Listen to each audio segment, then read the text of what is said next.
Greetings, greetings, greetings, citizens of the Imperium.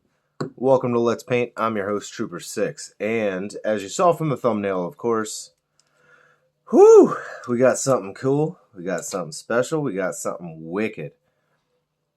We have Slaneshi Night Lords. Now, these, of course, are part of my Sanguin Heresy project. What the hell is that, you ask? How dare you ask that? How dare you? You should know that. And we're going to start with Royal Purple. This is metallic purple that my daughter found for me one day. She was like, looky, looky, looky, looky, looky. And I was like, sweet nab. We have never used this paint. And we are trying a completely different color scheme. As you see, Slaneshi Night Lords, purple? Why not? They're corrupted by Slanesh. Why wouldn't they rock some purple? I know. I don't care. We usually start with the soft parts, and I did not. We'll get to that later, because I was just too excited to do this. I want to see what this is like. So here we go. So right, my Slaneshi Night Lords, that's right. In the Sanguin Heresy, the Night Lords gave in to their darkest desires. All their torturous loves, pleasures, excess and murder, everything. And they fully gave themselves to chaos, which is not exactly characteristic of them.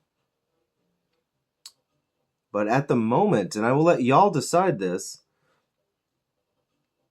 they have no idea, we have no idea, if it was Conrad who made this choice or if Conrad was their first sacrifice. And, just by saying that, I want to say we should do that. That Conrad was their first sacrifice. It sounds nifty to me. It sounds ungodly. It sounds like, who the hell would be able to do that? Well, it sounds like we got some lore to work on together, don't we? Because yes, as I've stated many times, this is a living project, meaning that it is being constantly worked on, evolving, changing over time, to best fit with itself. Some lore bits I've had to delete before, just because I was like, that doesn't make any sense. I can't give you an example at the moment, only because I'm way too focused right now. Focused on the here and now, guys. On the here and now. Ooh. We are having a little bit of an allergy crisis this morning. So my apologies if I seem a little nasally. I was trying to fix that this morning. I had run out of my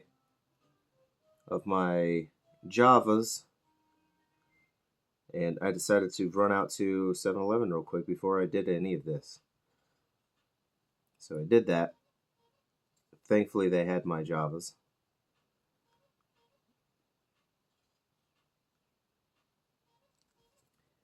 And here we go.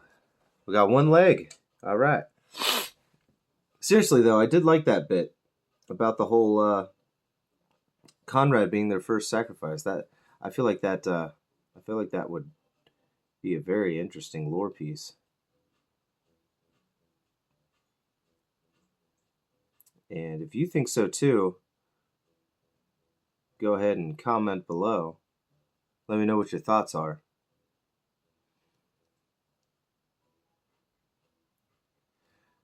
Because the more and more I'm saying it, the more and more I'm liking it. And you guys might be curious as to, say, not exactly the lore, but the rest of the color scheme here. Well, if you guys are familiar with any of the other chaos that I have done for the Sanguin Heresy, there is a repeating theme of white chaos markings. Now, I keep saying chaos markings. It's all the trim work that you find on chaos models. That's what I call the chaos markings, because you don't really find that in Loyalist chapters. They're not going to have all this fancy trim work. And one, it just looks too chaotic. And yes, Ooh, excuse me. Yes, this is. Oh, if you would stop shaking. Yes, this is one of the Emperor's Children models from the new Army box that I did nab. I nabbed that for myself because, dude, yes. Who wouldn't? Anybody who loves Slanesh like I do, you would absolutely get it. Now, Slanesh is a very interesting case, I think, for a lot of people. Um, I think the number one thing that comes to people's mind is uh, everything perverse, which, sure, that is an element in it. I tend to lean more toward the excess of things, addiction, making terrible choices in life. That's where I tend to lean toward. Without a doubt, an absolute part of it would be the perverse nature of humanity. Because let's face it, especially in America, let's face it, this is a sex-driven country, and it gets very dark and twisted. And I don't think I've talked much about it, but these two facets, the one that I like to, I guess, focus on, not really that I like to, the addiction part of it, goes hand in hand with the perverse nature because, I mean, I'll just say it. I had a bit of a porn addiction, as unfortunate as that is for me to say. I really don't like saying that. Uh, but most men know that struggle, and I feel weird calling it a struggle, but it really is a struggle. Whether you beat it or not, it's always beat it. It's always kind of there in the background.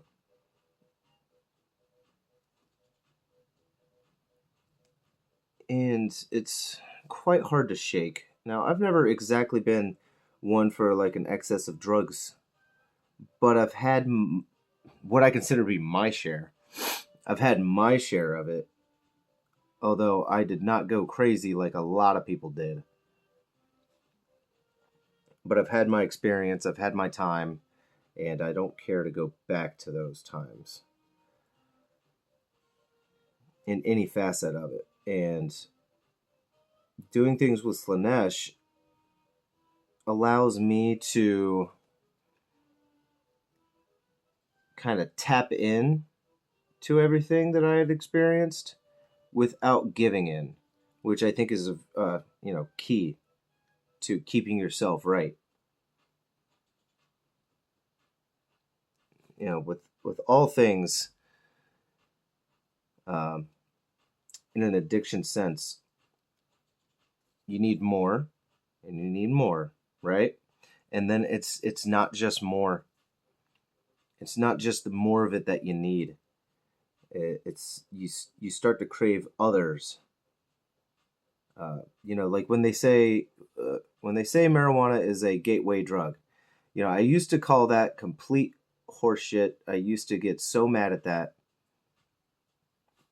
and it absolutely is. I go back on myself, of course. Yes, it is absolutely a gateway drug because whether or not you choose to get involved with any of the other drugs, absolutely it introduced me to other stuff because I was hanging out with more people.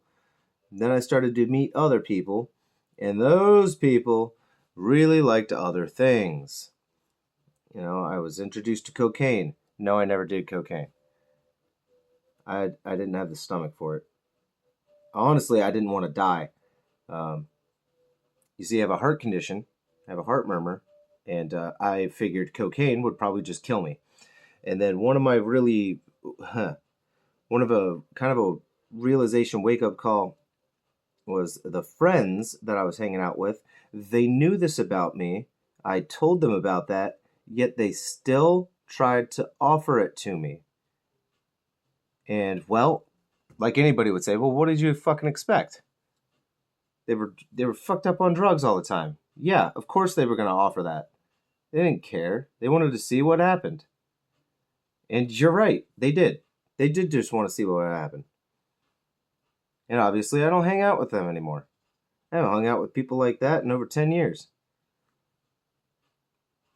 It's been close to 15?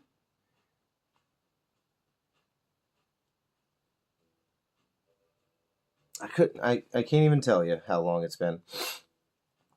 Partly because I just don't even care to think about any of it. But it's never easy topics to talk about for me. Mainly because I don't like to reminisce. I don't like to think about it. And I don't like answering the questions. Because I know, in my experience, I've had people just ask questions. Oh man, what was it like? Why wouldn't you want to do it? You really never said, yes, really. Just, no, I did not enjoy. I enjoyed parts of times. I enjoyed the idea of certain things. But did I have a good time? It depends on the day that you honestly ask me that kind of question. Some days I'd be tempted to tell you, yeah, I had a good time. Regardless of the bad times, I had a good time. And I might even consider later in life that I had a good time, only because a very interesting scene for me in Watchmen, the movie, mind you, was the fact that the original Silk Spectre still looked back on times, and her daughter was like, "What's wrong with you? How could you reminisce about anything?" And she says, "Look, the older you get, the darker the future looks, and the brighter the past looks. So there might even come a time when I look back and I look back in fondness, which not everything was so terrible. It really wasn't. You know, I had a lot of good times. But overall, my God, I needed a life and I didn't have a life. And I should have gotten a life, but I didn't get a life. Now I have a life. I couldn't be happier with that life. If anybody is still currently struggling with addiction, I feel you. Of course, I want to say seek help, but you're not going to unless you want to. And you have to honestly want that.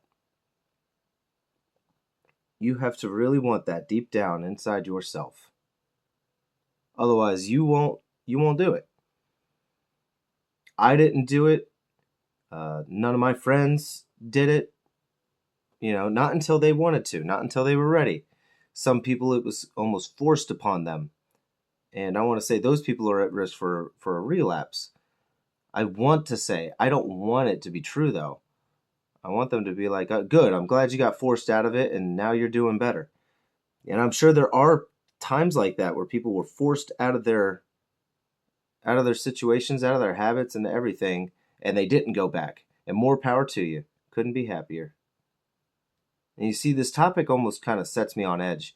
I don't really like just talking about it and discussing it. It just, because no matter what, all in the background is just everything else that has ever really gone on.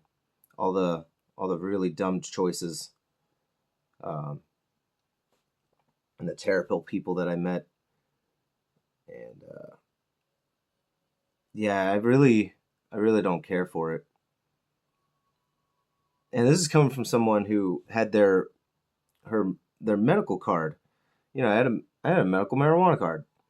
Not really the card per se. I had the certificate and whatnot because it was the same damn thing, and it saved me an additional $150 or some shit like that, or maybe $50. I don't quite remember, but hey, it saved me money, and all I had a thing that was, hey, you're good for a year. All right, cool. And I wanted it to help because there's quote unquote nothing wrong with just. I'd say that's a case to case basis, and I'm not one of those people where, it couldn't hurt. Yes, it can, and yes, it will. Even just having that kind of mentality, it kind of just puts the idea in your head that it will mess you up, that it will be a problem. I know myself. I know myself enough to know better. Like, I know better. And I did it anyway. I told myself it was a stress relief from crappy jobs. I'll only do it when the kids go to bed. And then you just start doing it because you're off of work. And you start doing it when you're at work. And it's just not cool. These are recent problems I haven't really talked about, except in private. But sorry. Yeah. That's one of the reasons why I stayed away from Slanesh. Is because it gets all too real for me, and I take it very seriously. And I can work myself up, and I don't care for it. So I try to focus on the fantasy aspect to kind of detach myself from it. And yeah, sure, it still comes from a real place, and that is just fine with me. It's allowed to come from a real place, because if it doesn't, then we're just hamming it up. And I do prefer a very real level of authenticity. I'd rather be blunt and honest and true to it rather than to hide or sugarcoat it for anyone. It's an ugly world out there, and it gets even uglier when you focus on that. It's kind of like if you look for it, you're gonna find it. And I know there's a term for that, and I honestly cannot think right now because I just had to pump the brakes on myself emotionally. So you have to bear with me.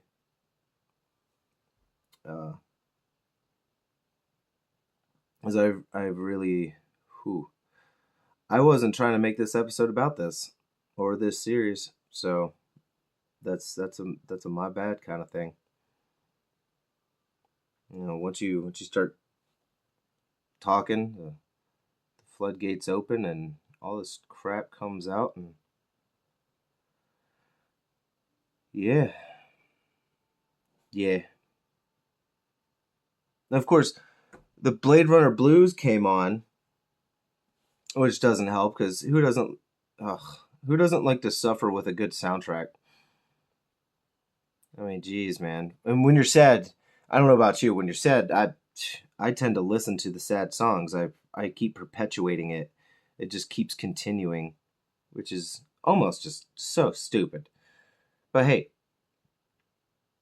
we're all human. We got our things. We got our demons.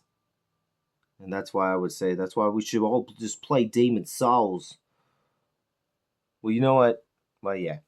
I was going to say, no, don't play Demon Souls, because I can't play Demon Souls, and I can't right now. I don't have it, and I don't even know how I would play it. I don't have a computer to play it on.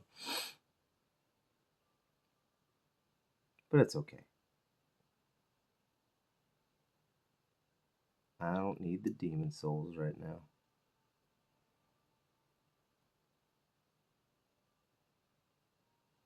I'm thinking all that needed to be white. So I might just stop what I'm doing there and make that whole thing white. Because I really thought there was a break in the metal, that this would all be purple and then this top would be white. And then when I got around to the side here, I was like, oh, that's not different whatsoever. There is no break there. So all that can be white, but all this trim was supposed to be white. So it's kind of throwing me off at this moment. So let me keep painting and kind of get my bearings and figure out what the hell I'm doing here. Because as ironic as this sounds, it needs to be perfect. I want to look at this thing and be like, yeah, you're damn right. I nailed that. Take that, Slanesh.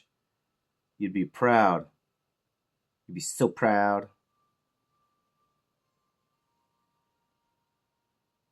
I am going to split it up. we'll say that there is a break there and that it is okay. We're going to split it up. What are we at? Oh man, we're already at 20 minutes. So let me finish this backpack and we'll jump to the next episode. And you guys can follow along for the next week.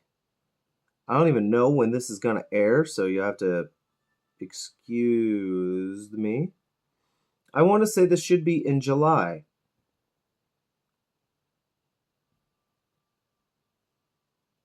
This should be in July. All right. So you know what? Not too bad progress on this. We got all the purple done. Yeah, we got all the purple done. How about it? All right, folks. Oh, now that we've almost had an emotional breakdown and we talked a little bit about this, we can jump off here, and I will see you guys next week on the next episode. And next episode we'll jump to the soft parts and maybe some of the leather and whatnot before we start touching on to the white of the chaos markings. All right, everyone. Stay happy, healthy. May the Void Father guide your brush. Peace.